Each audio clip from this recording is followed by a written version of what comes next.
Mahe and I favor nothing, missing nothing, broken nothing, absent from your lives that are needed. How you all doing today? Well, I'm back for another round. 3 times 3, so mote it be. You are what you are, and I am what I am, and that's enough. I guess I'll say it because I haven't said it for a while, but I come to you on the level. I am plumb with my words, and I will leave you in the square.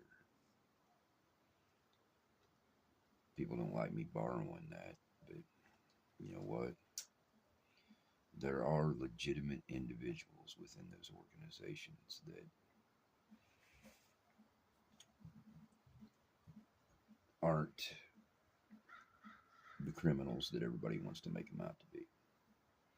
I said a long time ago, if I was going to do anything, I'd probably be considered, and in some places I am considered to be a Blue Lodge member, but not the Blue Lodge that's on the surface.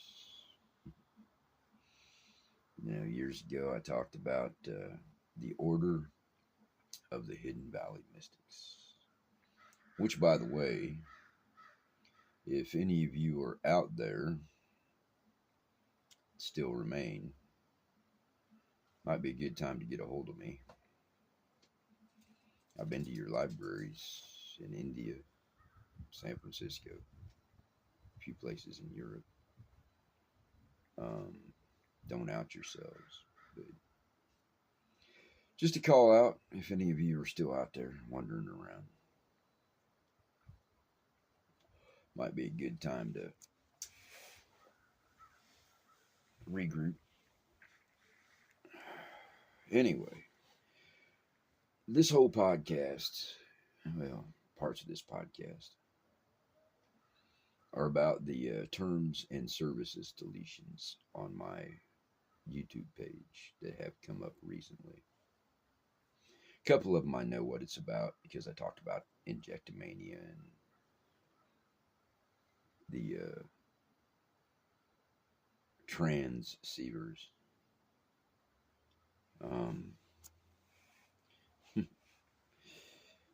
That don't exist just because the patents are there and it was part of the program. And you can go through cemeteries and find radio frequency signals that there's a video online where a guy takes a Faraday cage to a cemetery, puts the Faraday cage over the detector, all right, turns on the data requirements for the detector, sets it on the ground, puts the Faraday cage over it, and the signal doesn't stop. The only thing that's open is towards the ground. So it's not in the headstone, it's in the ground. But we're conspiracy theorists, that's all. Anyway, so the terms and services deletions recently and previously on YouTube. Raven's knowledge-based resources. And I can't figure out why. I've listened to them. There's a part 1 and a part 2. Okay. I am not sure why or who in particular got that removed from YouTube. So I'm going to tell you the same thing I tell everybody. If you're catching me on YouTube, you're probably not seeing Spotify as well. You're not hearing all of my podcasts. Okay. The only place that I can tell you that you are guaranteed to hear my podcasts is if you are listening to them on Spreaker, SPREAKER.com,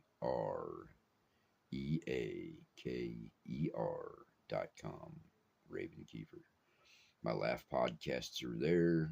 My No Apologies Enough Said podcasts are there. And My interviews are there. Okay. I also have some audiobooks. My favorites are the Asimov and Ray Bradbury that I read. Um, anyway, yeah, if you want to go to sleep quick, go listen to my audiobooks. My voice will just knock you right out. No, I mean, I did Bradbury and Asimov for a reason, and Fred Saberhagen. Um, but anyway, so Raven's knowledge base resources. All right, that's what it's called. Raven's knowledge based resources. It's part one and part two. If you go to Spreaker and you type in Raven Kiefer knowledge based resources, it'll show you those two. You can search. Um, I think it might be a really good time for you all to go listen to those if you haven't. Um, why they got removed for terms, I listened to them. I have no clue why they got removed, other than I named people that have been banned from YouTube, like the last American vagabond, for example, Ryan Christian. I think he's had more. I think he's been banned from more sites and had more accounts removed than any other person on the planet. But it's the last American vagabond, and he actually has a website you can go directly to, TLAV, all caps. It's the only thing I can think of is that particular reference that I made, which might get this one taken down. I don't know. The second one that got removed because of terms and services was my interview with Eric Abernathy, or Abernathy. It's Abbenante.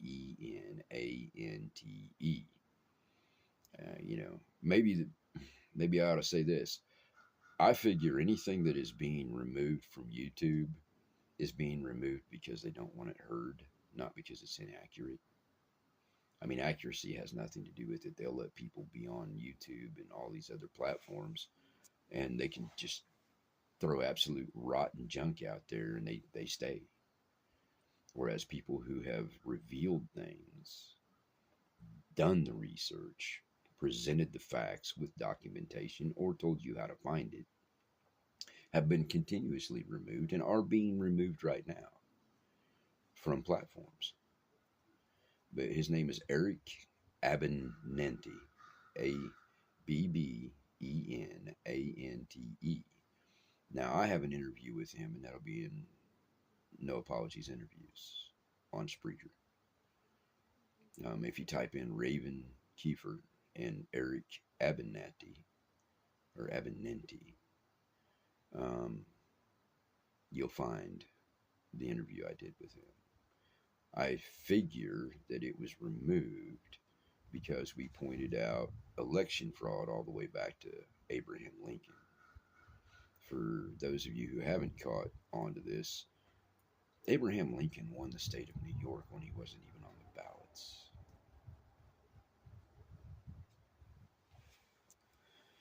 Anyway, so there's the second one. The third one that got taken down was my Laugh podcast. It's called straight up just Laugh Number 8. You just type in Laugh 8, and the secondary title to it was Uncommon Sense. And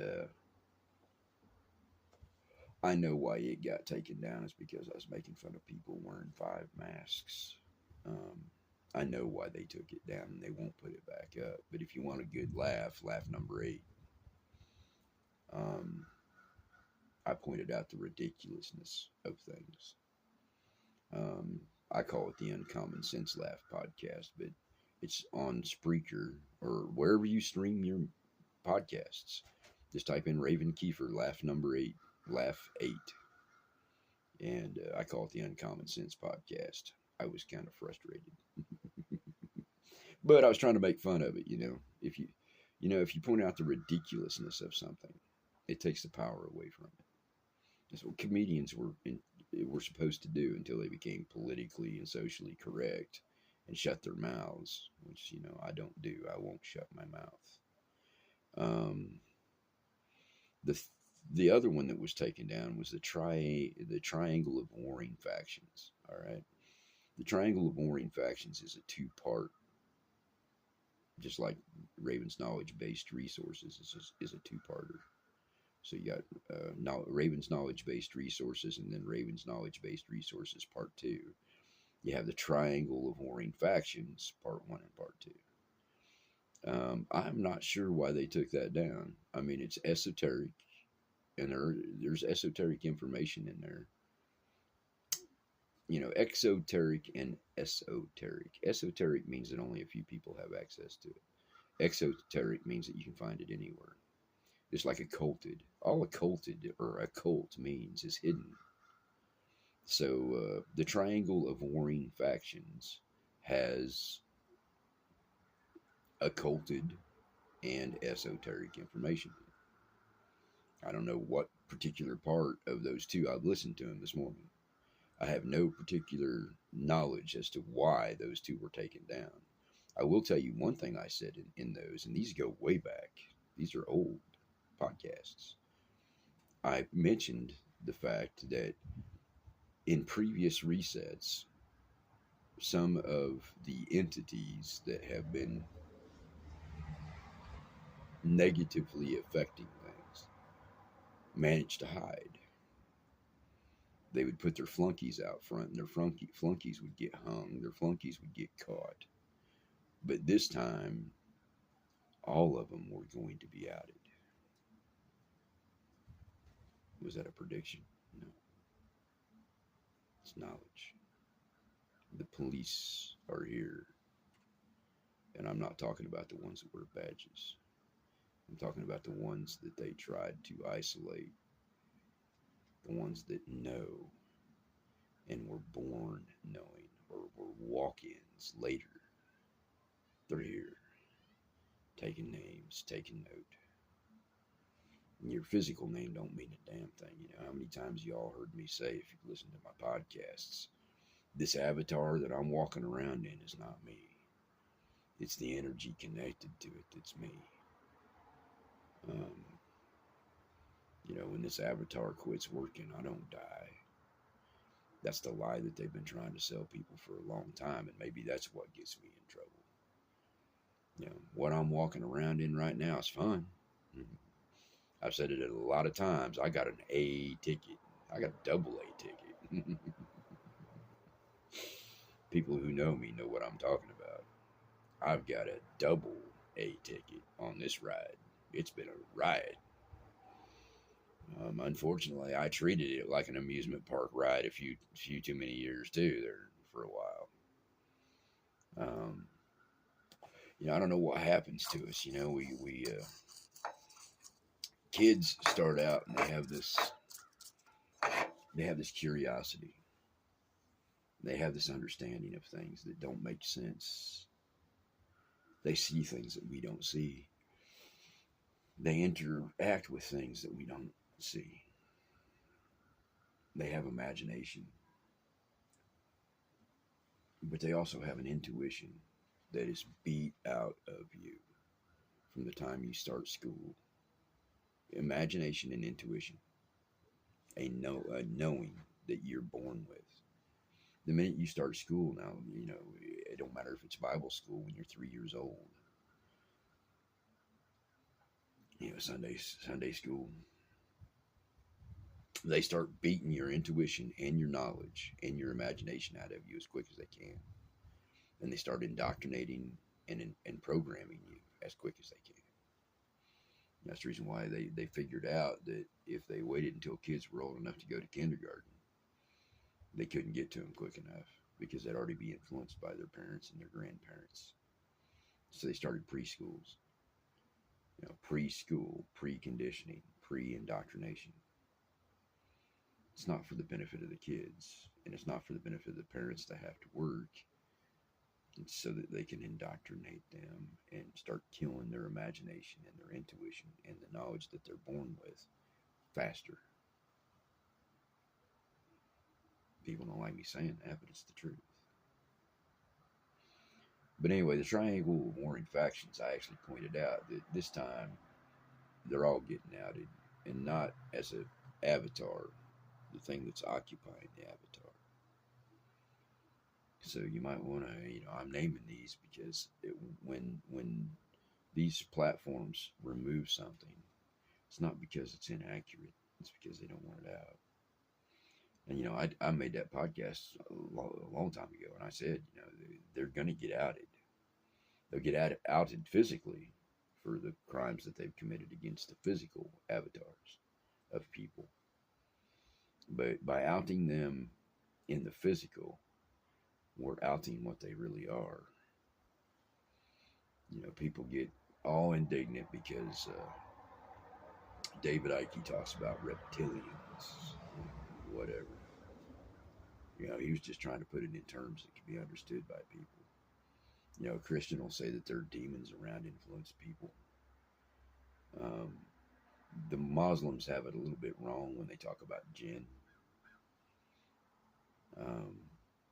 because they're referring to jinn as dark entities, and they're only dark entities under certain circumstances. The fervor that went through the Western Christian churches with demons and dark spirits has now hit the Muslim communities, and they're inverting,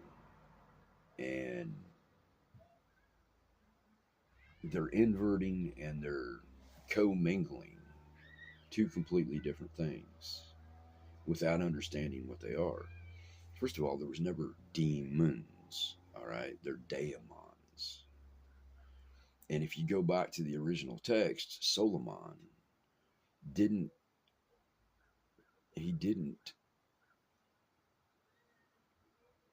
enslave demons. He enslaved jinn, two completely different things. Which meant first he had to summon them, and secondly he had to ensnare them. So if they are angry and PO'd at the descendants of Solomon, why wouldn't you be?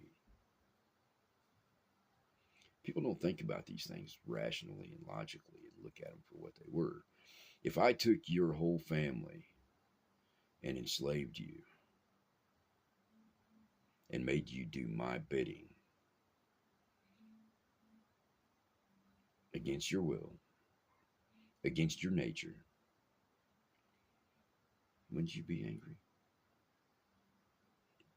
Solomon was not a great man. He was an evil conjurer. Another inversion. Well, he built the temple. Who did he build the temple to?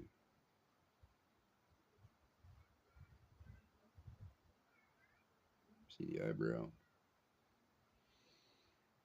You got to think about these things. The Amalek were driven out of the kingdom of Judea, which is on the slave coast of Africa. They were driven out of there by the Gog and the Magog.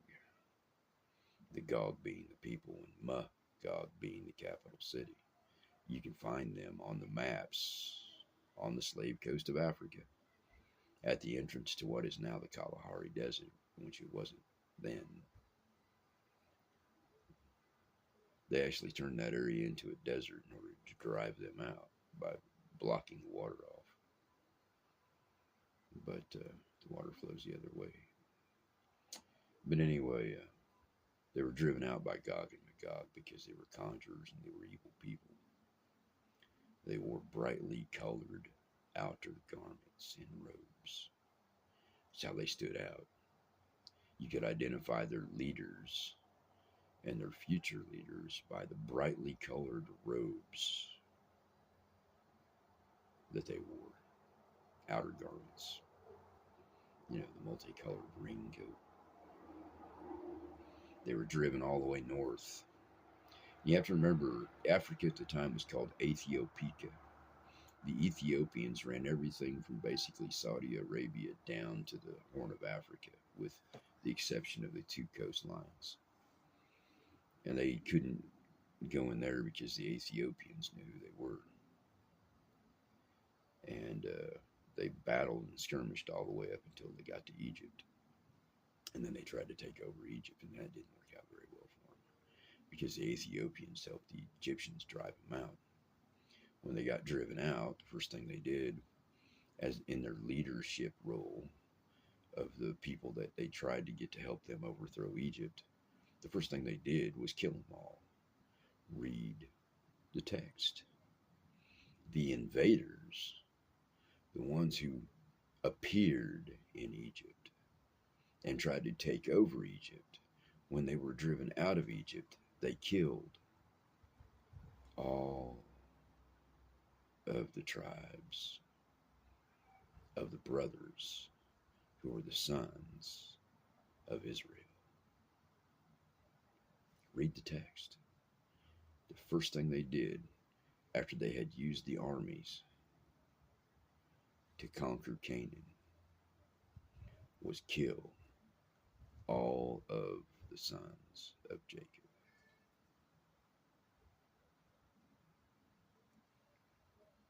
Read the book.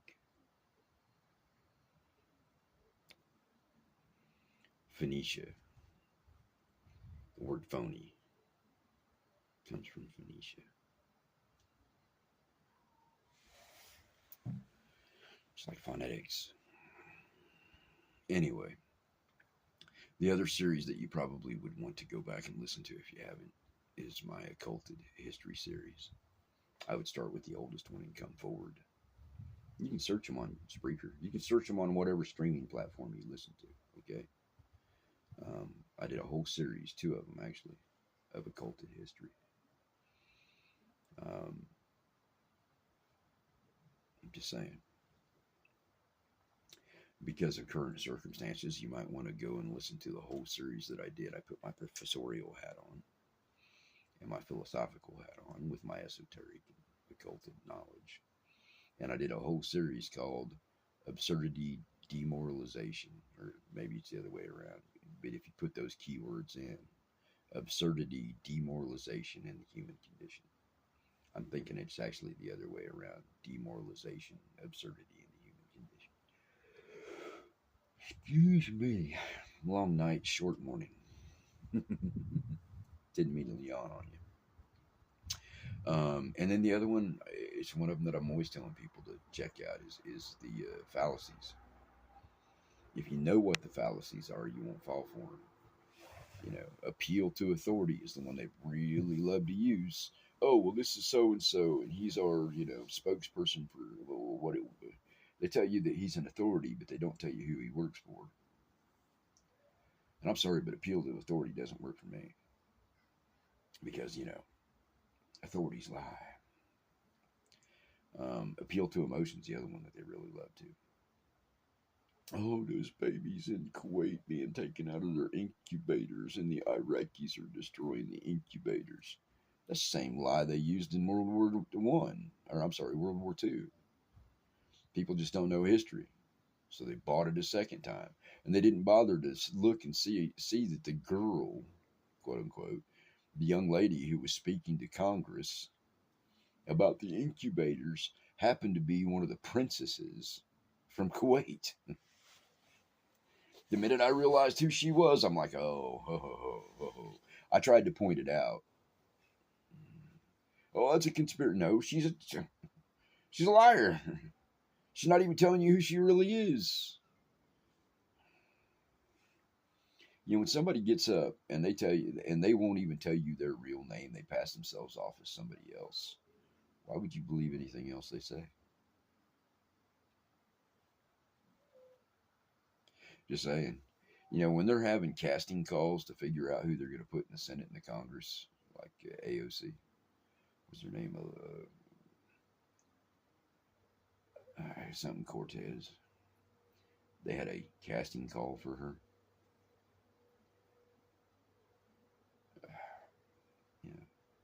All the world's a stage. It's a theater of consciousness. They want you distracted by everything. So, I'm going to go through the list again really quick. Raven's Knowledge-Based Resources, Part 1 and 2. Eric Abinanti. Interview. Laugh number 8. The Triangle of Warring Factions, Part 1 and 2. My Occulted History series. There's 2 sets of them. Absurdity, demoralization in the human condition, and the fallacies. I mean, that's just. And y'all can find me. I'm on Podcast Addicts. I'm on Podbeam. My homepage, as I said before, is Spreaker, SPREAKER.com. Raven Kiefer. Um, I have four different sets of podcasts. I've got No Apologies, Enough Said, which is where all these kind of things are at. I have No Apologies interviews, and I have the Laugh podcast, and then I have a pretty decent series of audiobooks that I recorded. Um, if you're looking for resources like I gave you the knowledge based resources, if you're looking for those individuals, I would go to BitChute and Rumble. Something else that you might want to watch is the Illuminati and Dajjal series. I've referenced this many times, but the Illuminati and Dajjal series, especially when you get up to like part 3 and 4, and from there on, you don't have to agree with the philosophy. You don't have to agree with the religion. Those first 3 parts are just what they are. But they have it put together now, so you can listen to the whole thing all at once instead of in pieces. And it's on BitChute for sure. But it's called the Illuminati and Dajjal series, and it's about the events in New York City on September 11th. Please notice I don't call it 9/11, and I don't call it the World Trade Center catastrophe or whatever. It's the events arranged and planned in New York City on September 11th. Um, but it's called the Illuminati and Dajjal series. You'll know it when you see it. Um, I go back way back in plain sight. I completely disagree with them on the premise that there were airplanes. All right, there weren't. People, how do you know this? There were no airplanes. The people on the ground never saw airplanes. All right, people I know personally who were there never saw one airplane. All they heard were explosions. The airplanes that you see when you look at the footage are digital overlays. And if you watch the Illuminati and Dajjal series, we prove exactly what I just said. I don't ask you to believe me. No or don't know. I dare you to watch that series. That was a lot of work to reveal the lie. Banned. All the parts that I had on YouTube in a playlist, every time I go to find them again, they're gone. They're deleted. Why would they want you not to see that so desperately? You can find it on BitChute.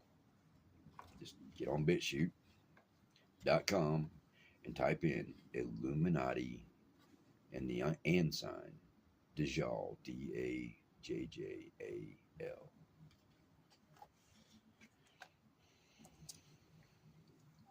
We put the proof out there that it was a digital overlay from that one camera. And we show you why we know it is.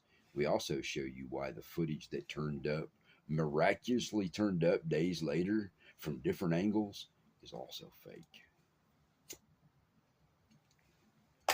I've never asked anybody to believe me.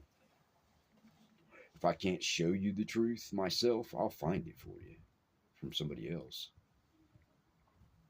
But, why would you just have one camera? And why did the nose of the airplane come out of the building on the opposite side when it's made out of aluminum and can't even take a strike from a duck or a goose without completely imploding and almost destroying the front of the aircraft? Common sense. If it can't take a hit from a bird, do you think it took a hit from a piece of steel whiter than I am? And then came out the opposite side of the building? It's because the digital overlay was supposed to be like this, but the mapping was offset too much.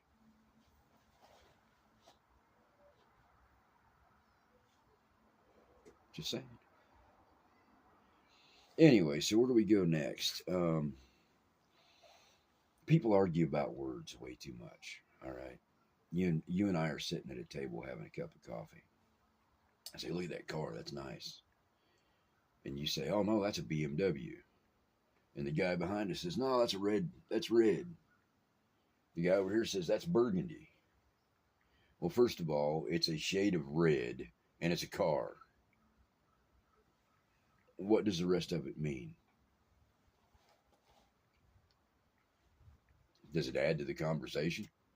It might more, for somebody who didn't know what we were talking about, all four of us are looking at the same vehicle.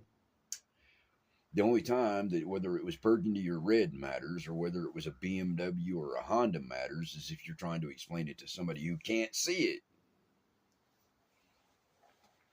People will argue about a meaning of a word. Well, they'll argue about the semantics of a word rather than what it actually means. Right? Or they will try to cross-reference words that don't fit. A daemon is not a demon. A djinn, D-J-I-N-N, is not a demon.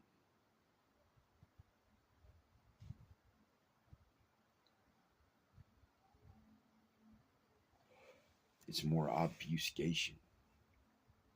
It's more hiding things, Just like that town in India that they've been excavating that found those people burnt to cinders. And they discovered a ton, nuclear radiation. And then you point that out to people. Well, even their own stories, their texts say that there was a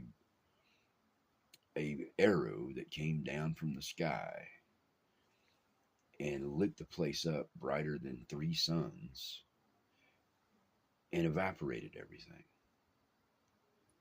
Then you have Oppenheimer here in the United States that tested the nuclear bomb, hydrogen. And so they said, well, how does it feel to be? And he goes, I'm not the first. I'm just the first in this age.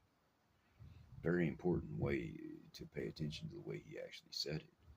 I'm only the first in this age.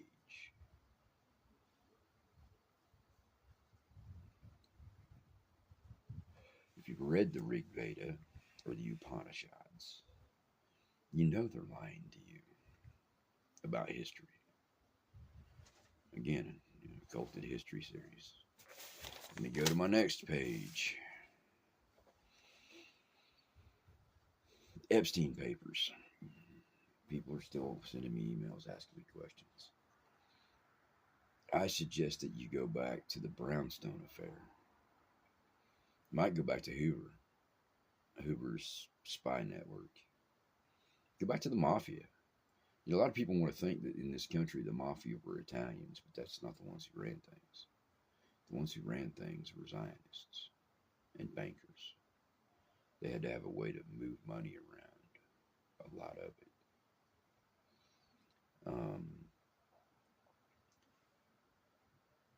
The original blackmail where cameras set behind mirrors.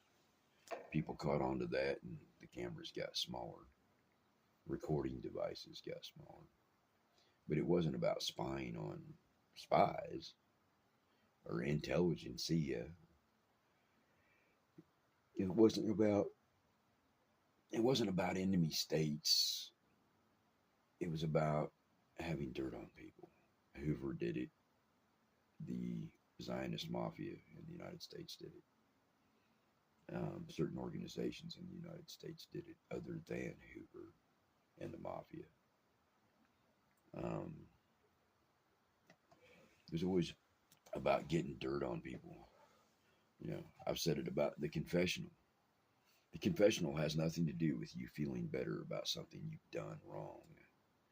The confessional is oh, I'm so sorry. Say your Hail Marys and count your rosaries and you'll be fine, right?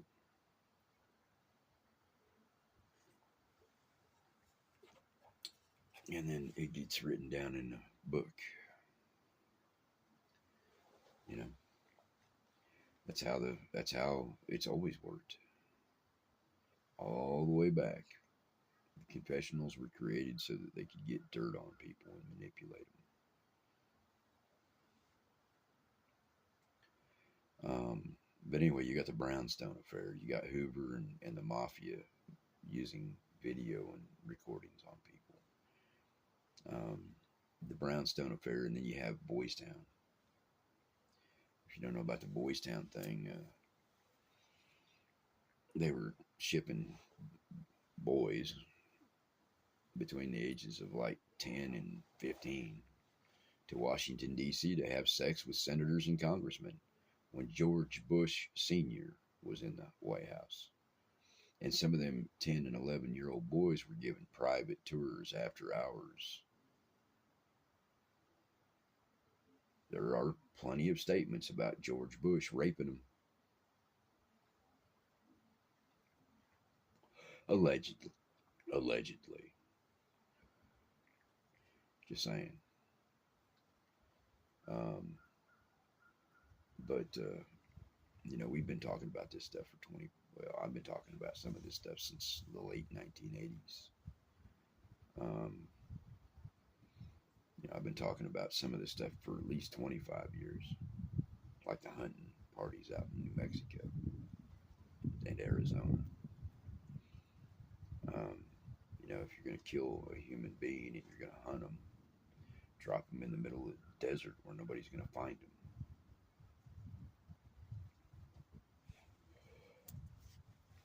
But, this stuff is coming out, and I'm trying to stay away from the fantastic and the dramatic and the oh my God stuff. I don't know how people are going to handle this. I've had years of research and years of talking to people and meeting people and years of digging into things and understanding what was going on. People today, man, it's just being dumped on them. And I think, I'll go back to what I said. This is part of the reset. Get the old guard out and the new guard in. And they're hoping that because it's so heinous and evil and debauch and disgusting and inhuman that people will just blank stare it.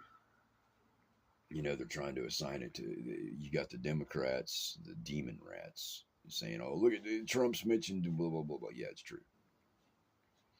And if you follow enough of the data, you can find that the modeling industry and the pageant industry was a way to get underage. And by underage, 14 to 17. Generally, 14 to 17. But then you have the younger pageants that are, 10 to 14. And people don't even think about that. But anyway, you have the pageant and the modeling industry was used to traffic young ladies into places where they had no protection, no adult supervision of their own family, and sexually traffic them. These stories were coming out in the 70s, you all, about, models who were older. In the 70s, they were older, talking about, it was, have sex or don't get a job. And then in the 80s, there were stories that came out in the 90s. So it's nothing new. The oldest reference I could find was in the 60s. The oldest reference I could find was in the 60s of a former model from the 50s. She was in her 30s at that point. Coming out and saying, yeah, you had sex or you didn't have work.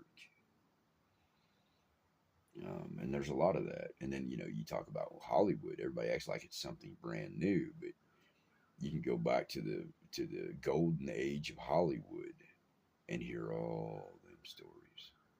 Not just the executives at the not just the executives at the movie studios, but actors and actresses that if you wanted a job, you were subjected to whatever.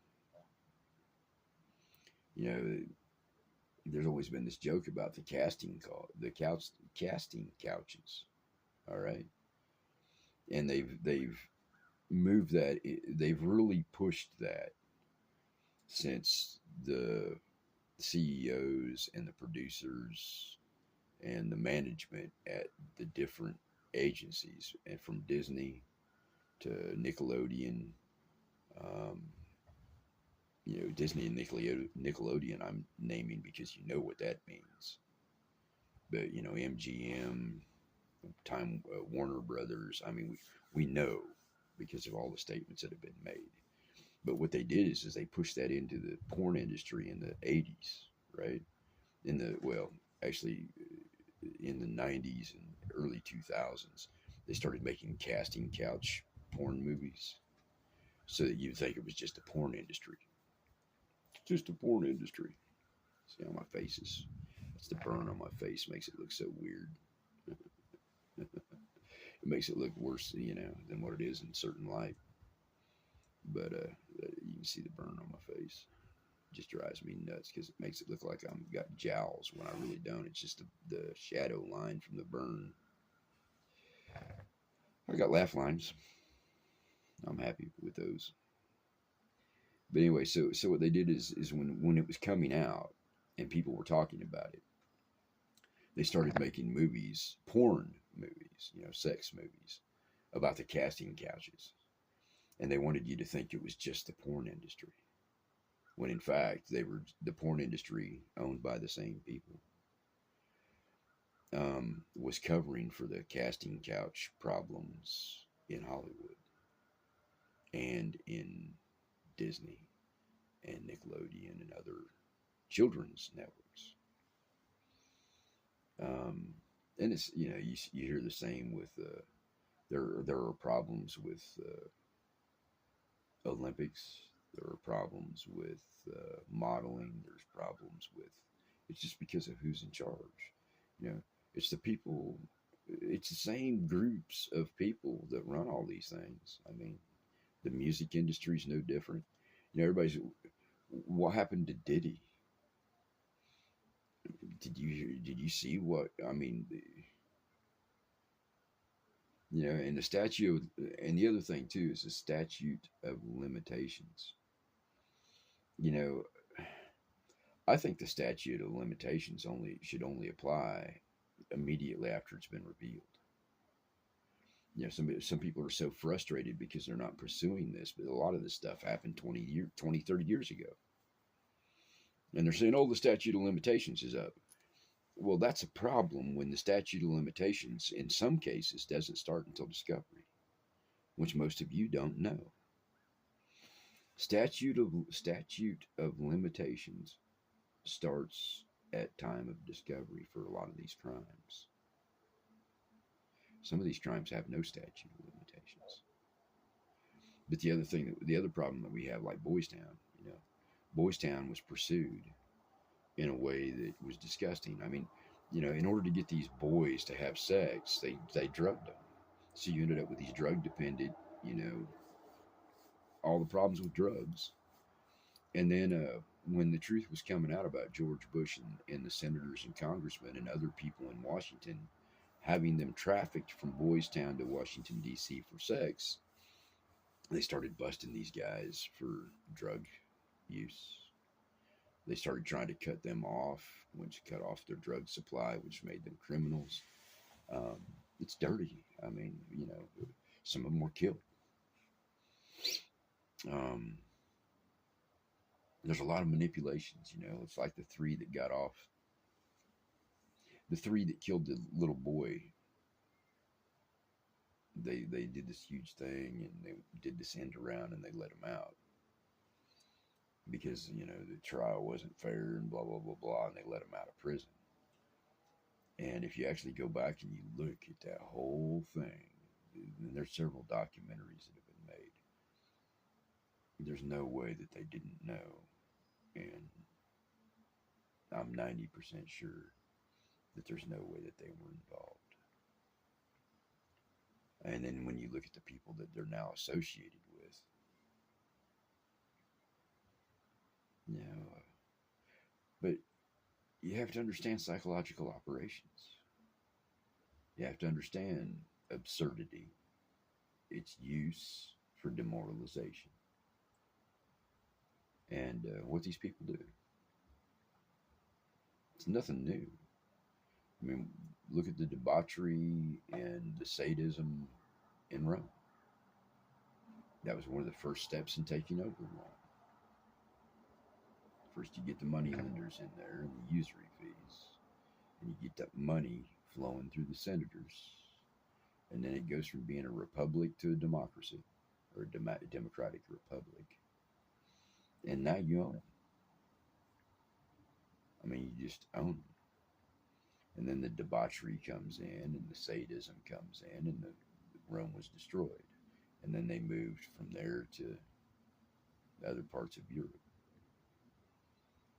But you got to know history. Doesn't mean you're not going to see it repeated. You know, I've said it many, many times.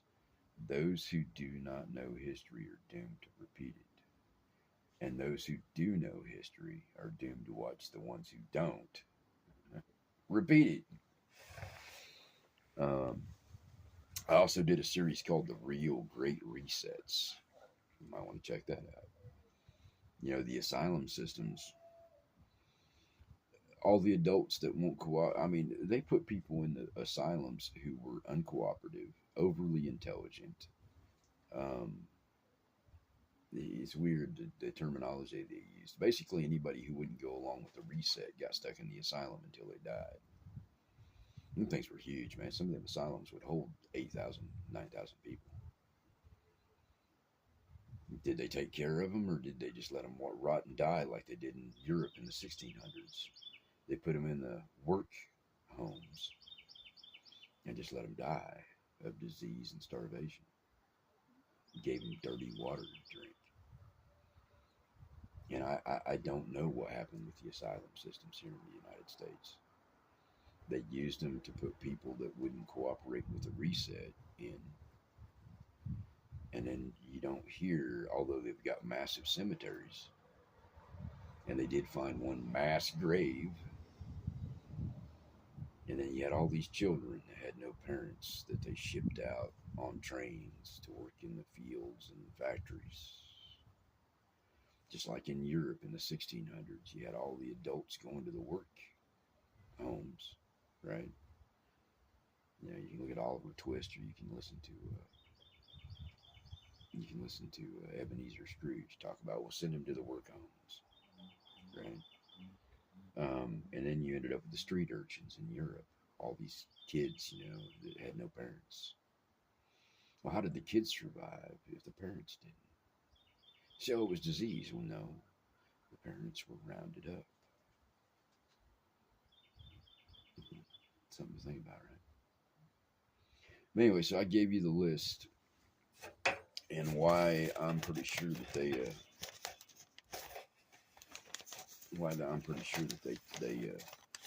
removed them. Raven's knowledge-based resources, 2 parts. The Eric Abernathy interview. Laugh number 8, Uncommon Sense. The Triangle of Warring Factions, part 1 and 2. And I got to tell you, part 2, the audio is a little weird, but I'm doing it at 3 o'clock in the morning. I'm tired and my voice is really low, so it rumbles a little bit. Triangle of Warring Factions, part 1 and 2. Occulted History series, 2 series. Absurdity, demoralization, and the human condition. It's either that or it's demoralization, absurdity, and the human condition. But I didn't look it up. That whole series was probably one of the best outlined, most work that I've done, because I went back to the academics and to my college. You know, like I said, I put the professor hat on, and then the fallacies of argument. You know, I'm going to tell you all again. I'm doing my music and I'm doing my comedy. I'm working on a good. I'm putting together a comedy, all new stuff. I don't know when I'm going to do it, but I'll probably do it by video and load it up on my Laugh podcast on Spreaker because a lot of people just like to listen. I did. Hey, by the way, thank you for the compliments. I'm glad you all had fun watching me make an idiot out of myself doing my Laugh podcasts on camera. Um, it's kind of like doing stand up because I had to stay right in front of where the camera was focused, but I still could stand up and move around. But it was kind of fun, and they came out really good. If you haven't seen them, there's a 2 hour one, and then there's a 45-minute one. They came out really good. It's Raven's Clips and Comedy um, on YouTube video. And then the Laugh podcast, man, there's at least 200 hours of Laugh podcasts. Everything from PG-13 to the just plain orneries are what they are, y'all. It's adult content. Um, but I go back to what I said. The music and the comedy is good for my soul. Excuse me, I didn't know I ate a frog. um, the music and the comedy is good for my soul. All right. And if you listen to my music, there's a lot of messages in it. And there's something for everybody. If you like pop rock, I've got some of that. If you like pop, there's some of them that sound like pop. If you like rock, there's rock. If you like alt rock, there's alt rock, prog rock. I got all different. I did the music the way I wanted to do it. I did it to fit the song, to fit the lyrics, to fit my mood. I don't listen to just one thing. I listen to all kinds of things. There's a couple, there's 4 or 5 songs that are really good blues tracks. Um, I did the country album just because I got dared to do it, and I had them songs. I fixed a couple other ones to go with it. But, it's I'm at 11 albums now, I guess, and there's a lot of good music. You might listen to 5 and not like any of them. Listen to the 6th one and you'll like it because that's how different they are. Started out with Blue Skies, then Wild Ride, 30 Years of Trouble, Raven Goes Country, 30 Years of Trouble, The Alternatives. Those are all alternative rock, except for the bonus track is the blues version of Blue Skies. And then No Camera Tricks, Telling Tales. And then I did Moving Through Shadows, the Dusk album and the Dawn album. Those are if in the old days, those would have been a double album. You'd have had LP on this side, LP on this side, and, opened it up. It was and listen to both of them because they're very different.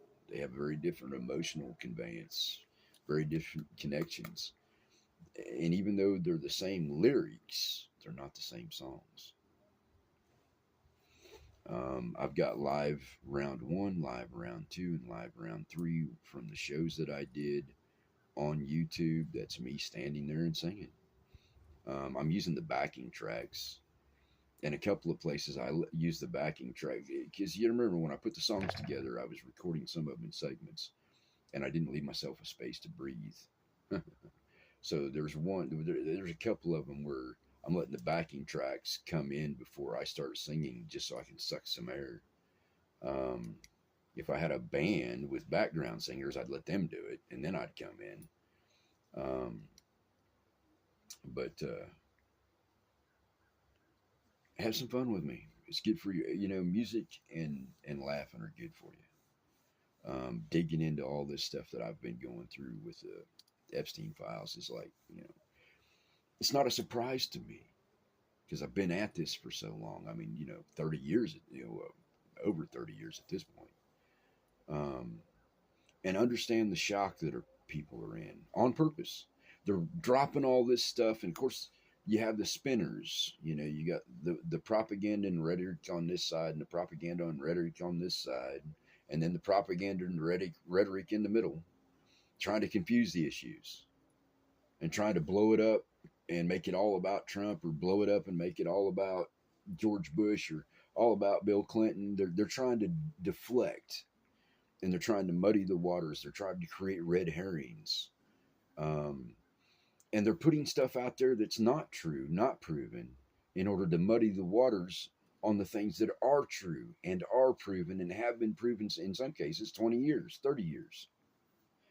Um, so not only are they dropping all the stuff that is shocking and horrific and heinous, but they're also dropping things that are untrue to create confusion and deflect. All right. Last thing I'm going to cover is the Iran situation. All right. I have really good sources. And I'm telling you right now, if they're going to do anything with Iran, I'm surprised they didn't do it last night. But I would say this weekend, if they're actually going to attack Iran, um, rather than just trying to create fear and anxiety in people, if they're actually going to do it, they have to do it this weekend. If they wait any longer, the Chinese and the Russian fleets will be inbound for the annual exercises. It has nothing to do with what's going on. They've been doing annual exercises for like 9 or 10 years, where the Iranian, Chinese, and Soviet navies, Soviet, Russian, they're not Soviets anymore, but the Russian, Chinese, and Iran navies do exercises in the Indian Ocean. They've done it for years. So it has nothing to do with current events. They've been doing this for years. But they're on the way to do these exercises.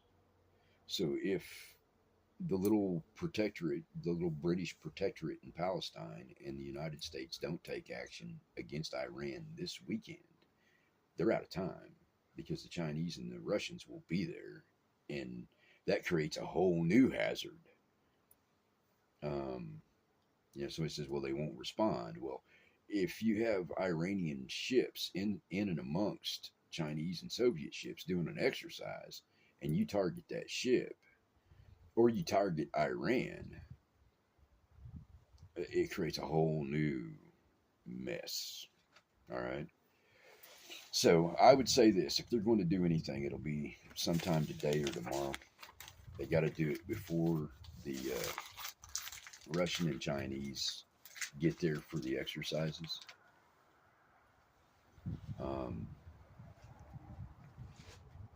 You know, there was every indication that they were going to go last week, but they've moved like 230 more aircraft into the field, and they've also moved more tankers into the area this week. You know, flying gas tanks this week.